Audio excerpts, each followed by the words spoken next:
رب العالمین والصلاة والسلام علی محمد الامین۔ اعوذ باللہ من الشیطان الرجیم، بسم اللہ الرحمن الرحیم۔ خواتین و حضرات، ہم سورہ نحل کی آیت 3 سے درس کی ابتدا کر رہے ہیں۔ سورہ میں تمہید کی آیتیں ہم نے پڑھ لیں،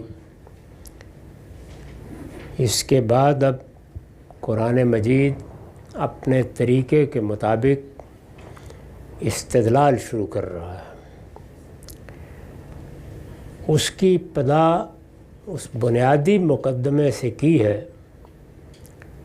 جس پر پورے دین کے فلسفے کی بنیاد ہے،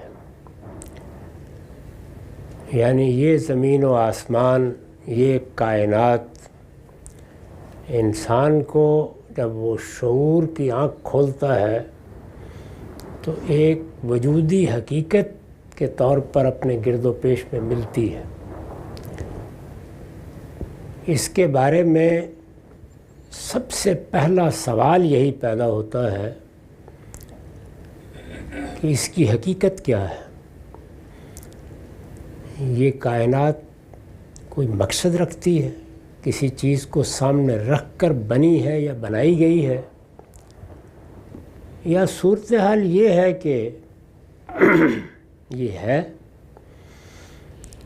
ہم نہیں جانتے کب سے ہے، ہم نہیں جانتے کب تک رہے گی، اور اس میں کوئی مقصد یا غایت پیش نظر نہیں ہے، بلکہ جیسے پودے اگتے ہیں، پانی بہتا ہے، جانور پیدا ہوتے ہیں، پھر یہ سب چیزیں فنا ہو جاتی ہیں، تو ایک دائرہ ہے جس میں یہ کائنات چل رہی ہے۔ یہ دونوں چیزیں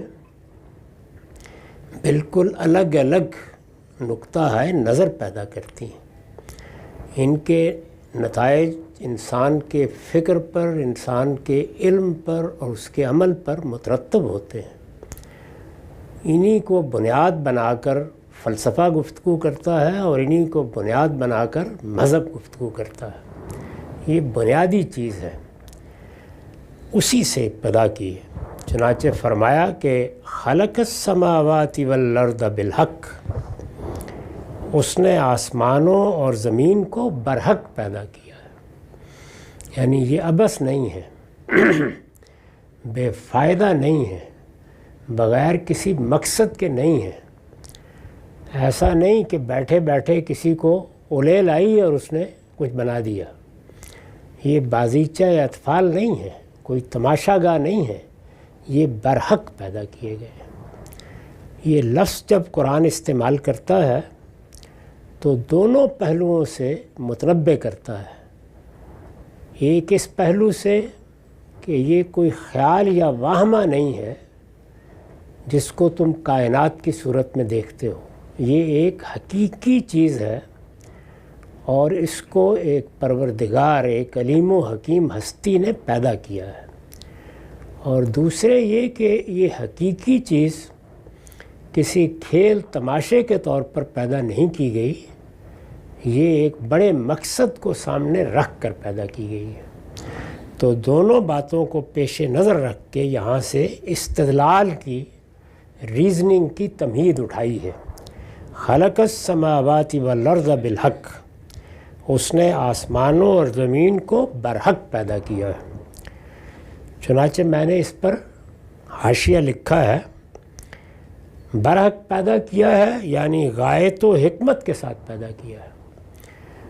اس کے پیدا کرنے میں ایک حکمت بھی ملحوظ ہے اور اس کا ایک مقصد بھی ہے۔ چنانچہ ضروری ہے، یعنی جب غایت و حکمت کے ساتھ پیدا کیا ہے، مقصد کے ساتھ پیدا کیا ہے، بے معنی پیدا نہیں کر دیا، تو پھر ضروری ہے کہ یہ کائنات بامعنی انجام کو پہنچے، یعنی پھر اس کا انجام یہ نہیں ہو سکتا کہ ایک دائرے میں گردش کرتی رہے اور ازل سے کر رہی ہو اور ابد تک کرتی رہے، یہ بھی نہیں ہو سکتا۔ اور یہ بھی نہیں ہو سکتا کہ کسی دن طبعی قوانین کے تحت ختم ہو جائے اور کسی چیز کا کوئی نتیجہ نہ نکلے۔ تو دونوں کام اگر تم سمجھو کہ ہو سکتے ہیں تو اس کا مطلب ہے کہ یہ پھر کوئی بامانی چیز ہی نہیں ہے، یہ کار عبث ہے، بے فائدہ کام ہے۔ چنانچہ ضروری ہے کہ یہ کائنات بامانی انجام کو پہنچے، اور اس میں جو کچھ ہوا ہے، ظاہر ہے کہ اس پوری کائنات میں، ہماری کائنات ہے، قرآن مجید تو یہ بتاتا ہے کہ اس کے علاوہ 6 اور بھی ہیں جو انسان کی رسائی سے ماوراء ہیں، لیکن جو ہماری کائنات ہے اس میں کیا ہو رہا ہے، یعنی اس کائنات کو اگر دیکھیے تو یہ ایک وسیع کائنات ہے۔ وسعت کا لفظ اپنے معنی کھو دیتا ہے جب ہم اس کائنات کو سمجھنا شروع کرتے ہیں۔ یہ احساس ہوتا ہے کہ گویا بلا نہایت پھیلی ہوئی ہے اور اتنے فاصلوں پر ہے کہ ہمارے تمام عادات ختم ہو جاتے ہیں، یہاں تک کہ ہمیں نئے پیمانے ایجاد کرنے پڑے ہیں۔ اب ہم نوری سالوں میں پیمائش کرنے کی صحیح کرتے ہیں۔ اس میں ایک ذرے کے برابر اگر کائنات کے تناسب سے دیکھیں یا اس کی وسعت کے تناسب سے دیکھیں تو ایک سیارہ ہے جس پر اللہ تعالیٰ نے یہ باشعور مخلوق پیدا کی، یعنی انسان، اور پھر اپنے پیغمبروں کی وساطت سے یہ بتایا ہے کہ تمہارے علاوہ اور تم سے پہلے بھی جنات ایسی ہی باشعور مخلوق کی حیثیت سے اس پر موجود رہے ہیں۔ یہ مخلوقات کیا ایسے ہی ختم ہو جائیں گی؟ ان کے شعور نے جو ان کو خود اپنا شعور دیا ہے وہ کسی نتیجے تک نہیں پہنچے گا، اس کے کوئی معنی اور اس کا کوئی انجام نہیں ہوگا۔ چنانچہ یہ کائنات بامانی انجام کو پہنچے، یہ اس کے برحق ہونے، اس کے بامقصد ہونے، اس کے پرحکمت ہونے کا تقاضا ہے۔ اور اس میں جو کچھ ہوا ہے خدا کی عدالت انصاف کے ساتھ اس کا فیصلہ سنا دے، یعنی اس میں نیکی بھی ہوئی ہے، خیر بھی ہوا ہے، لوگوں نے انسانوں کی خدمت بھی کی ہے، انہوں نے اپنے بہترین اوقات، اپنا کمایا ہوا مال نیکی اور خیر کے لیے بھی صرف کیا ہے، اور وہ لوگ بھی ہوئے ہیں جنہوں نے فساد برپا کیا ہے، لوگوں پر ظلم کیا ہے، ان کو اپنی ستمرانیوں کا ہدف بنایا ہے۔ تو اس کا کوئی فیصلہ نہیں ہوگا۔ خدا انصاف کے ساتھ اس کا اگر فیصلہ نہیں سنا رہا تو پھر یہ کوئی انجام نہیں ہے، یہ کوئی بازیچہ یا اطفال نہیں ہے، یعنی بچوں کا کھیل نہیں ہے کہ لوگ اس میں جو چاہے کرتے پھریں اور ان سے کوئی باز پرس نہ ہو۔ یہ اس کے برحق ہونے، اس کے بامقصد ہونے اور اس کی غایت کے ساتھ اس کو پیدا کیے جانے کا تقاضا ہے، اسی سے پیدا کیے۔ تو فرمایا کہ برحق پیدا کیا ہے، تو اب ظاہر ہے کہ پھر اس کے نتیجے میں اس کائنات کا پروردگار کچھ فیصلے کرے گا۔ کیا خیال کرتے ہو کہ اس کے فیصلوں پر کوئی اثر انداز ہو جائے گا؟ اس کے فیصلوں پر کوئی اثر انداز نہیں ہو سکتا، اس لیے کہ وہ تنہا اس کائنات کا خالق ہے، وہ تنہا اس کائنات کا رب ہے، وہ تنہا اس کائنات کا مالک اور آقا ہے، اور وہی تنہا ہے جس کو معبود سمجھنا چاہیے، جس کی پرستش کرنی چاہیے، جس کا حکم ماننا چاہیے۔ تو فرمایا کہ وہ برتر ہے ان چیزوں سے، تعالی عما یشرکون، جنہیں یہ شریک ٹھہراتے ہیں۔ جب اس پورے عالم میں اس کے سوا نہ کوئی آقا ہے، نہ کوئی مالک ہے، نہ کوئی رب ہے، نہ کوئی معبود ہے، نہ خلق میں کسی کا کوئی حصہ ہے، نہ اس کائنات کو نظم کے طور پر چلانے میں کسی کا کوئی ہاتھ ہے، تو پھر اس کے فیصلے ہی آخری فیصلے ہوں گے، اس پر کوئی اثر انداز نہیں ہو سکتا، اس لیے کہ اس کا کوئی شریک، اس کا کوئی ساجی نہیں ہے۔ خلق الانسان من نطفہ، اس نے انسان کو ایک ذرا سی بوند سے پیدا کیا۔ یہ انسان کی خلقت کی طرف توجہ دلائی ہے۔ قرآن مجید اس کو ایک بڑی شہادت کے طور پر پیش کرتا ہے۔ اس کی وجہ یہ ہے کہ انسان اپنے آپ کو جانتا ہے اور سب سے بڑھ کر اپنے آپ ہی کو جانتا ہے کہ وہ کس طرح کی مخلوق ہے۔ اسے معلوم ہے کہ وہ اپنی خلقت کے لحاظ سے ایک شاہکار ہے، اس کے قالب میں حسن و جمال کی سب چیزیں صرف ہو گئی ہیں اور اس کو ایک بے پناہ شخصیت دی گئی ہے جس میں بڑے غیر معمولی امتیازات ہیں۔ حسن و قبح کا شعور ہے، خیر و شر کا شعور ہے، اور وہ ان چیزوں کی بنیاد پر اپنی صلاحیتوں کا اظہار کرتا ہے تو نئی سے نئی دنیا پیدا کر لیتا ہے۔ اس میں اللہ تعالیٰ کی صفات کا ایک پرتو ہے، اس کو علم دیا گیا ہے، اس کو حکمت دی گئی ہے، اس کو قوت ایجاد دی گئی ہے، اور وہ ان سب چیزوں کا غیر معمولی اظہار کرتا ہے۔ اس طرح کی کوئی اور مخلوق اس کے گرد و پیش میں نہیں ہے، تو اس لیے سب سے بڑی تخلیق وہ خود ہے، اسی کی جانب توجہ دلائی ہے۔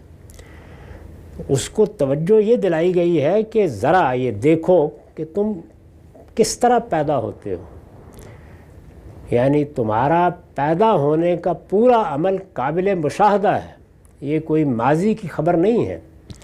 خلق الانسان من نطفہ، وہ چیزیں جو انسان کی خلقت کے عناصر ہیں، یعنی جن اجزاء سے انسان کو بنایا جاتا ہے، اب کم و بیش متعین ہے کہ وہ 6 عناصر ہیں، ان سب کو انسان جانتا ہے۔ ان عناصر کو میز پر پھیلا کر دیکھ سکتا ہے کہ یہ بے جان مادے ہیں جن سے میں بنایا جاتا ہوں۔ انہی کو وہ دیکھتا ہے کہ ایک مصنع میں، ایک فیکٹری میں ڈال دیا جاتا ہے، اور اس کے بعد وہ اس کے سامنے ایک نطفے میں یا ایک بوند میں تبدیل ہو جاتے ہیں۔ وہ بوند محض پانی کی ایک بوند نہیں ہوتی، وہ محض کوئی سیال مادہ نہیں ہوتا، اس میں اس کی پوری شخصیت چھپی ہوئی ہوتی ہے، پورا انسان چھپا ہوا ہوتا ہے، درا حالے کہ وہ محض ایک خوردبینی چیز ہے، یعنی اس کو اس کھلی آنکھ سے دیکھا بھی نہیں جا سکتا، لیکن اس میں پورا انسان موجود ہوتا ہے، اسی طرح جیسے بیج میں پورا درخت موجود ہوتا ہے۔ تو اس کی ابتدا کی طرف توجہ دلائی کہ اس نے انسان کو ایک ذرا سی بوند سے پیدا کیا۔ خلق الانسان من نطفہ فاذا هو خصیم مبین، تو فرمایا کہ وہ جب اس بوند سے مختلف مراحل سے گزر کر ماں کے پیٹ سے باہر آیا تو ناتواں، برسوں دوسروں کا محتاج رہا، اٹھنے کے لیے، بیٹھنے کے لیے، کھانے کے لیے، پینے کے لیے اس کی زندگی دوسروں پر منحصر تھی۔ یعنی جانور کے بچے بھی اس کے مقابلے میں کہیں زیادہ قوت کے ساتھ پیدا ہوتے ہیں۔ اس ذوف کے ساتھ پیدا ہوا، اور پھر ابتدائی مراحل سے گزرنے کے بعد جب شباب کو پہنچا تو خدا کے مقابلے میں کھڑا ہو جاتا ہے، یعنی وہ ایک بوند پھر اس مقام پر آ کے حریف بن جاتی ہے۔ تو فرمایا کہ اس نے انسان کو ایک ذرا سی بوند سے پیدا کیا، تو دیکھتے ہو کہ پھر وہ ایک کھلا ہوا حریف بن کر اٹھ کھڑا ہوا ہے۔ یعنی اس وقت اس بستی میں ظاہر ہے کہ قریش مخاطب ہیں، رسول اللہ صلی اللہ علیہ وسلم کی قوم کے لوگ، توجہ دلائی ہے کہ ان میں سے ہر شخص خدا کے مقابلے میں استدلال کر رہا ہے، خدا کی بات کو جھٹلانے کی کوشش کر رہا ہے، خدا کے مقابلے میں سرکشی پر اترا ہوا ہے، خدا کے پیغمبر کے در پہ آزار ہوا ہے، حریف بن کر، دشمن بن کر اٹھ کھڑا ہوا ہے۔ اس میں ظاہر ہے کہ ان سرکشوں کی طرف اشارہ ہے جو اس وقت قرآن کے مخاطب تھے۔ عرب کی قیادت، قریش کے زعماء جو مقابلے میں آ کر کھڑے ہو گئے تھے اور یہ سمجھتے تھے کہ ان کو اس بستی میں بڑی قوت حاصل ہے، اس قوت پر نازاں تھے جو انہیں سرزمین عرب میں حاصل تھی۔ موجودہ زمانے کا انسان اس سے ہزاروں گنا زیادہ قوت کے ساتھ کھڑا ہے اور اسی طرح حریف بن کر کھڑا ہے۔ تو اس پوری تصویر کو سامنے رکھ کر اس آیت کو پڑھیے، خلق الانسان من نطفۃ فاذا ہوا خصیم مبین۔ اس نے انسان کو ایک ذرا سی بوند سے پیدا کیا تو دیکھتے ہو کہ پھر وہ ایک کھلا ہوا حریف بن کر اٹھ کھڑا ہوا ہے۔ والانعام خلقہا، فرمایا یہ تو تمہارا معاملہ ہے، یہ چوپائے بھی اسی پروردگار نے پیدا کیے جس نے تمہیں پیدا کیا ہے۔ ذرا دوسری مخلوقات پر نگاہ دوڑاؤ، اس میں ظاہر ہے کہ جو قریب ترین مخلوقات ہیں ان میں وہ چوپائے ہیں جو ہمارے لیے خوراک کا ذریعہ بنتے ہیں یا ہماری خدمت کرتے ہیں یا ہم ان سے سواری کا کام لیتے ہیں یا اسی طرح دوسری خدمات۔ یہ چوپائے بھی اس نے پیدا کیے۔ وَالْأَنْعَامَ خَلَقَهَا لَكُمْ فِيهَا دِفْءٌ وَمَنَافِعُ وَمِنْهَا تَأْكُلُونَ، ان میں تمہارے لیے جھاڑے کی پوشاک ہے۔ یہ ان لوگوں کو بتایا جا رہا ہے جو ابھی ان ایجادات سے واقف نہیں تھے جو ہم نے اب لباس میں کر لی ہیں۔ یہی چوپائے ہیں۔ جاڑے کی سخت سردی میں جب کوئی بچانے والا نہیں ہوتا، یہ انہی کی اون ہے جس سے تمہارے لباس تیار ہو جاتے ہیں۔ ان میں تمہارے لیے جھاڑے کی یعنی سردی کی پوشاک ہے۔ فیہا دفن و منافع، اور دوسرے فائدے بھی، یعنی اور بے شمار فائدے تم گنتے چلے جاؤ تو شمار نہیں کر سکو گے۔ ومنہا تاکلون، اور پھر یہ کہ ان سے تم غذا بھی حاصل کرتے ہو۔ یعنی کتنے چوپائے ہیں جو پیدا ہی انسان کی غذا کے لیے کیے گئے ہیں یا بعض دوسری مخلوقات کی غذا کے لیے، اور ان کو ان دوسری مخلوقات کی غذا بنا کے یہ بتایا ہے کہ فطرت کی کتاب ان سے غذا حاصل کرنے کو جائز رکھتی ہے۔ ایسے بہت سے درندے ہیں جو کوئی اور چیز نہیں کھا سکتے، یعنی وہ خوراک کے طور پر گوشت ہی استعمال کرتے ہیں، وہ گھاس پر یا سبزی پر زندہ ہی نہیں رہ سکتے، پیدا ہی اس طرح کیے گئے ہیں۔ تو اس سے مقصود یہ تھا کہ فطرت میں وہ استدلال موجود رہے۔ انسان شعور رکھنے والی مخلوق ہے، جان کی حرمت کے پہلو کو یہاں تک وسیع کر کے وہ اللہ کی اس نعمت سے کہیں محروم نہ ہو جائے۔ تو فرمایا کہ اور ان سے تم غذا بھی حاصل کرتے ہو، ومنہا تاکلون۔ اور پھر یہ دیکھیے کہ اپنے سے باہر مخلوقات، ان مخلوقات میں انسان کے لیے جو ربوبیت کا اہتمام ہے، جھاڑے کی پوشاک ہے، دوسرے فائدے ہیں، غذا کا گوشت ہے، لیکن انسان ہے، وہ صرف ان ضروریات تک محدود نہیں رہتا، اس سے آگے بڑھ کر اس میں ایک غیر معمولی چیز جو اسے دوسری مخلوقات سے غایت درجہ ممتاز کرتی ہے، حصے جمالیات ہے، حسن کا احساس۔ تو ان جانوروں کے ذکر میں بھی اس کو نمایاں کر دیے۔ وَلَكُمْ فِيهَا جَمَالٌ حِينَ تُرِيحُونَ وَحِينَ تَسْرَحُونَ۔ اس کو اب شہروں میں رہنے والے لوگ اس طرح نہیں سمجھ سکیں گے۔ جس وقت گلہبان اپنے گلے کو لے کر نکلتے ہیں اور وہ سب جانور، بھیڑ، بکری، اونٹ، گائے، بھینس، بیل، وہ اپنے اپنے باڑوں سے نکل کر قطار در قطار بھاگتے ہیں، اور ظاہر ہے کہ خود جانوروں کی اپنے وجود میں ایک خاص حسن ہوتا ہے، پھر وہ ایک پورے گلے میں جمع ہو جاتا ہے، پھر اس گلے کے نکلنے کا انداز جس طرح وہ نکلتا ہے، وہ چرتے چکتے ہیں، واپس آتے ہیں جب تو بہت تازہ ہو گئے ہوتے ہیں گھاس کھا کے، اور ایک خاص فربہی ان میں آ جاتی ہے، اور پھر وہ اپنے اپنے ٹھکانوں کی طرف واپس آ رہے ہوتے ہیں۔ تو اس سے جو منظر پیدا ہوتا ہے ایک دہقان کے لیے، ایک گلہبان کے لیے، وہ ایک خاص طرح کا جمال رکھتا ہے اپنے اندر، ایک خاص طرح کا حسن رکھتا ہے۔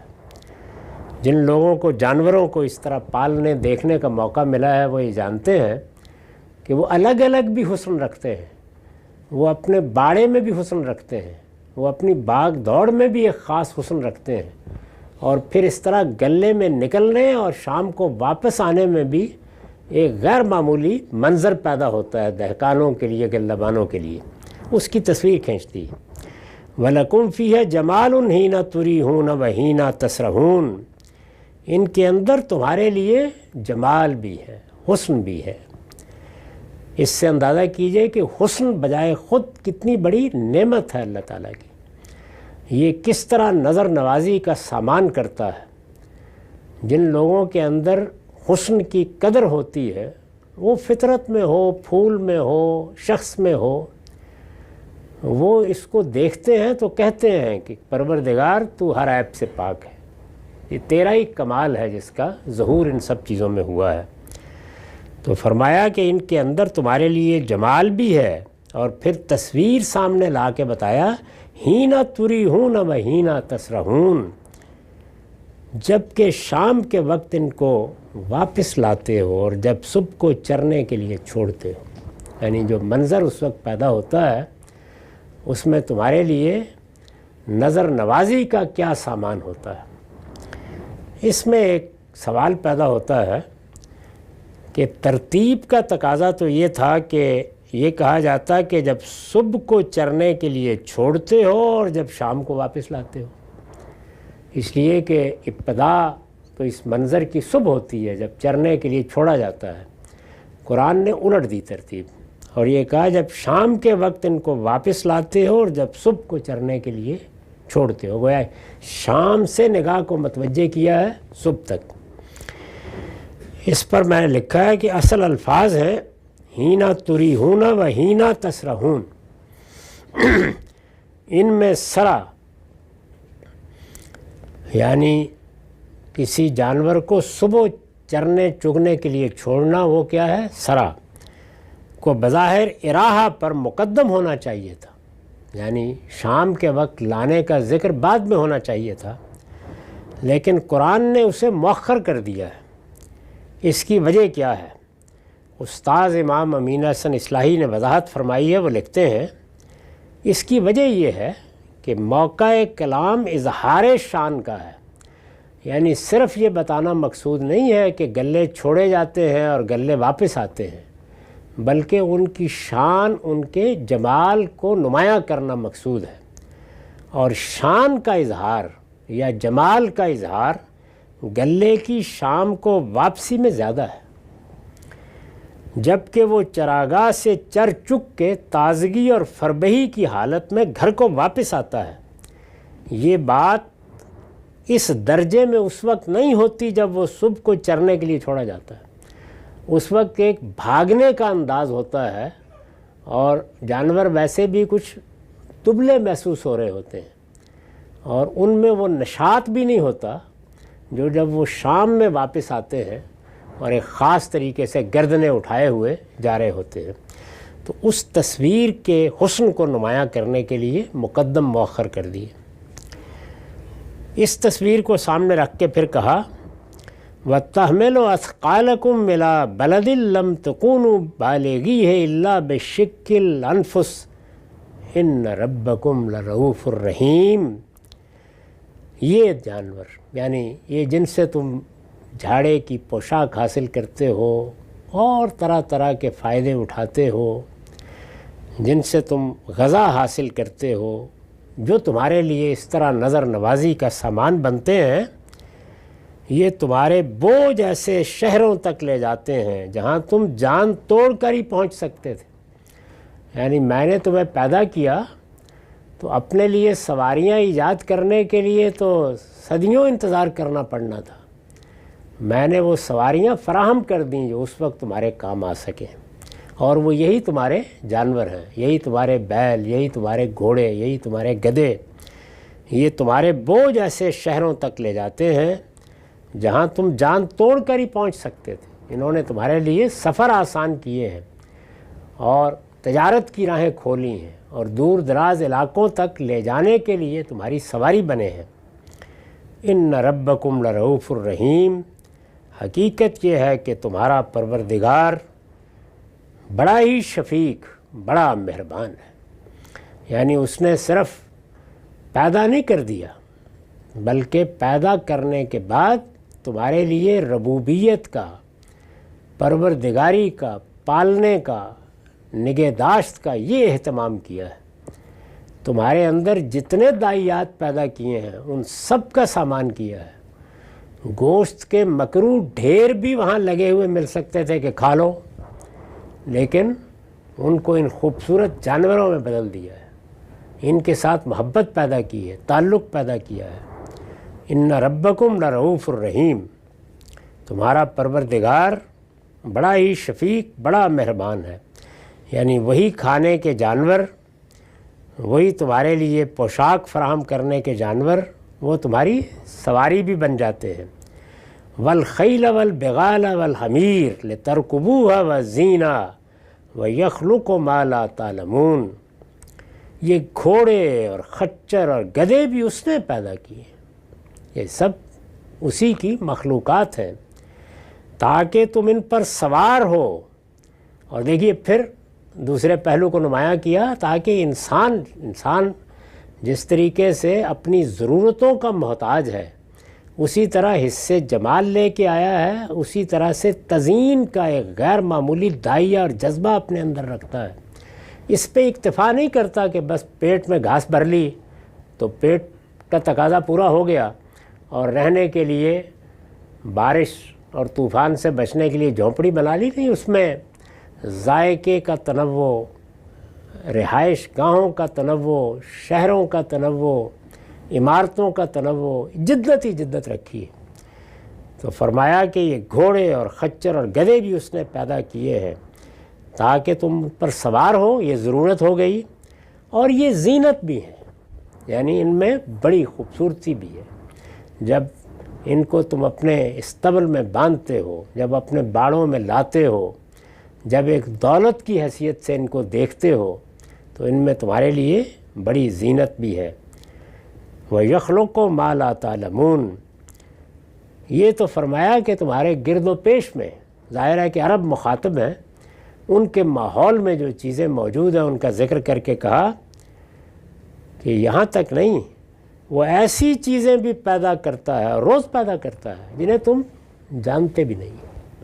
یعنی یہ تو تمہاری دنیا ہے، تمہاری صحرا کی دنیا، تمہاری ام القریٰ کی دنیا، وہ ایسی چیزیں بھی پیدا کرتا ہے جنہیں تم نہیں جانتے۔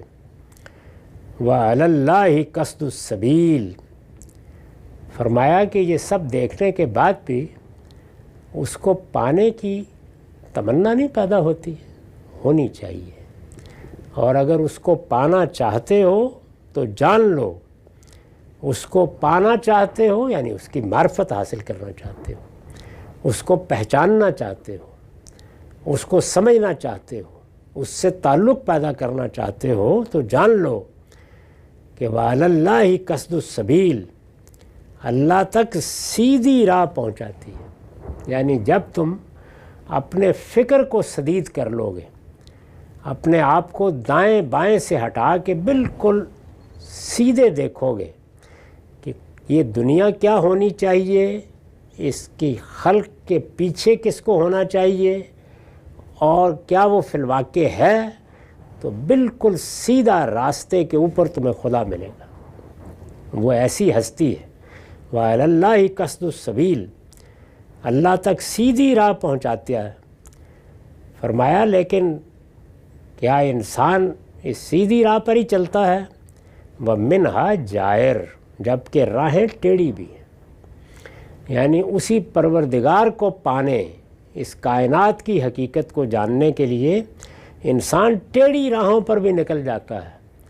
ان سے بچ کر اگر ٹھیک راستہ اختیار کرو گے تو وہ سیدھا اس راستے کے اوپر ہے۔ فرمایا وَلَوْ شَاءَ لَهَدَاكُمْ أَجْمَعِينَ، یہ اس نے امتحان کے لیے رکھا ہے کہ ان ٹیڑھی راہوں میں اس سیدھی راہ کو تلاش کرو، اگر وہ چاہتا تو تم سب کو اسی ایک راہ کی ہدایت دے دیتا، لیکن اس نے چونکہ ابتلا کے قانون پر پیدا کیا ہے تو اس لیے ٹیڑھی راہیں بھی موجود ہیں تاکہ ان میں سیدھی راہ کو خود تلاش کرو، ہے تمہارا پروردگار بالکل سیدھی راہ کے اوپر۔ ہمارا